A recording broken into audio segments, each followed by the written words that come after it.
ජීවිතය ඇතැම් වෙහෙස කර තැන් අපේම කර්ම. හැබැයි අපිට තේරෙනවා නම් මේ මගේම කර්මයක් කියලා මේ ජීවිතය තුළේ අපිට කර්ම නැති කරන්න පුළුවන්. ජීවිතේ විඳවන කර්ම නැති කරලා ජීවිතේ සැනසෙල්ල අපිට හදන්න පුළුවන් කර්ම නැති කරන කර්ම වලින්. ජීවිතේ මහා පීඩාකාරී කර්ම අපිට මේ ජීවිතය ඇතුළේ ඒ පීඩාව දුරු වෙන විදිහට හදාගන්න පුළුවන් කර්ම නැති කරන කර්ම වලින්. කර්මය කියන වදන පවා පිංහතුනේ බුද්ධ ශාසනයක් ඇතුළේ යහන්න ලැබෙන එක. අපි එක එක්කෙනා එක එක තැන්වල ජීවිත ගත කරනකොට එක එක්කෙනාගේ කායික පීඩා මානසික පීඩාවලට බොහෝ දුරට බලපානවා කර්ම.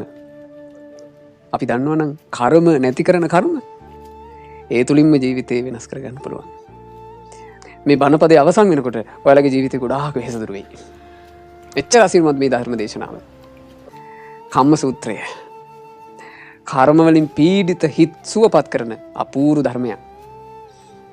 බුදුරජාණන් වහන්සේ මුණන ගැහුණා නම් අපි පිංගුතුනේ අපේ ජීවිතේ දුක් ගැහැටෙනකොට අනිත් මිනිසුන්ට හූල හූල ඉඳි. මෙච්චරනේ අපිට ඉතුරු වෙන්නේ. අනිත් මිනිස්සු හොඳට ඉන්නවා අපිට ප්‍රශ්න. අපි අනිත් ඒුන්ට හූල හූල ඉඳි. මේ මට විතරයි ප්‍රශ්න මගේමයි කාලකන්නිකම. අරුන් හොඳට ඉන්නේ. ඇයි අපි දන්නේ නැහැනේ කර්ම කියලා. බුදුරජාණන් වහන්සේ අපිට කියලා දුන්නා මේවා පරණ කර්ම. පරණ කර්ම කියන එක ආයේ ඉතින් අතීතෙට ගිහින් වෙනස් කරලා ඉන්නේ.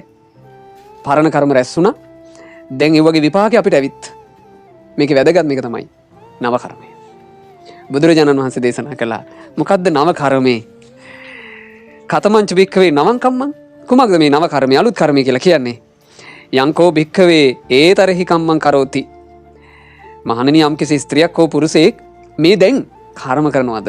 කායේන වාචාය මනසා. කයින් වචනයෙන් මනසි. ඉදං උච්චති භික්ඛවේ නවං කම්මං. මහණෙනි යන් ඒකට තමයි කියන්නේ අලුත් කර්මය. අලුත් කර්මය දැන් කරන එක. අපිට වෙනස් කළ හැකි තැන. එතන තමයි අපිට වෙනස් කළ හැකි තැන. ඒ තමයි ප්‍රායෝගික තැන. අපි යම් තැනකදී පීඩා විඳිනවා නම් ඒ පීඩාවට සැනසෙල්ලක් උදෙසා අපිට ප්‍රායෝගිකව කරන්න පුළුවන් හොඳම අතිසාර්ථක දේ මේක.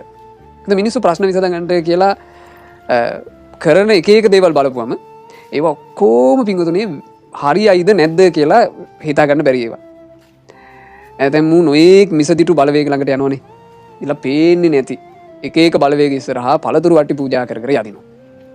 අනේ අපි මේ වැඩේ කරලා දෙන්න. මේ අත ගහපු බිස්නස් එක අතාත්තකයි ඒක හදලා දෙන්න.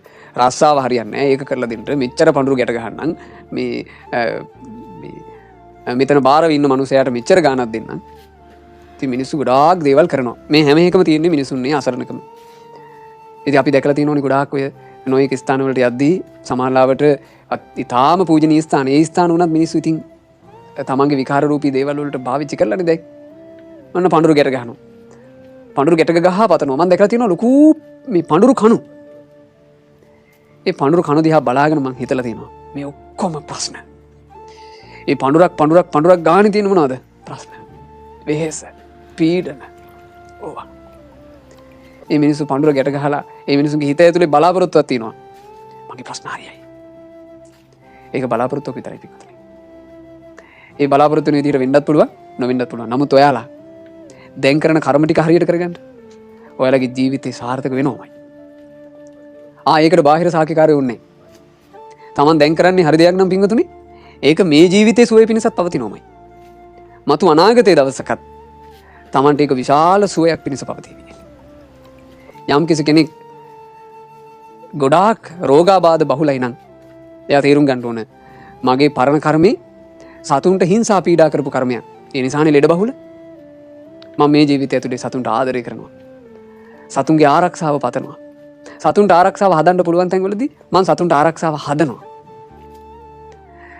සත්තු ගැන ආදරය දයාව හිත ඇතුලෙන් පතුරවන්න. මේ සියලු සත්වයෝ චූටි සත්තු පවා ලොකු සත්තු පවා සුවපත් වේවා. මදුරුව කැරපොත්තු වගේ අර ගෙවල් වලට වදයක් කියලා මිනිස්සු හිතන සත්තු ඉන්නේ. ඒ බඳු සත්තුන්ට පවා ආදරය, දයාව, අනුකම්පාව, මෙත්සිත පතුරවන්න. ඒ මෛත්‍රිය අපේ ජීවිතේට මහෝපකාරී පිටුතුනි. යම් කිසි කෙනෙකුගේ පරණ කර්ම සෞතුයි කියලා එයාට දැනෙනවනම් එයා කල යුත්තේ නව කර්මයේ සුන්දර කරන එකයි. මේ ජීවිතය ඇතුලේ තමන්ගේ රූපය නිසා පිතුම කෙනෙක් පීඩාවෙන් ඉන්නවා කියලා. රූපයව ලස්සනයි නම් යා ඒක පීඩාවක් කරගත යුතුනේ. මෙයා කරන්න ඕන හොඳට මෙත් සිත පදරන එක. මේ ජීවිතය ඇතුලේ තමන්ගේ කටහඬේ ලොකු මිහිරක් නැහැ කියලා දැනෙනවා නම් එයා ඒකෙන් පීඩාව විඳ විඳ කෙඳිරක ගින්න දෙන්නේ නැහැ. එයාට කරන්න තියෙන්නේ බුදු ගුණවත් කිය හොඳට වචනයෙන් පිම්පුරව ගන්න එක. ඉතින් මේ දහම්පදේ හොඳට හිත දරා ගන්න. මේක මතක තියාගන්න තමයි මම මාතෘකාව කිව්වේ. මොකද්ද? කර්ම නැති කරන කර්ම. ඔබ පීඩා විඳින, ඔබ වෙහෙස විඳින යම් කර්ම තියෙනවා නම් ඒ කර්ම නැති කර ගැනීමේ කර්මයද ඔබම කළ යුතුයි.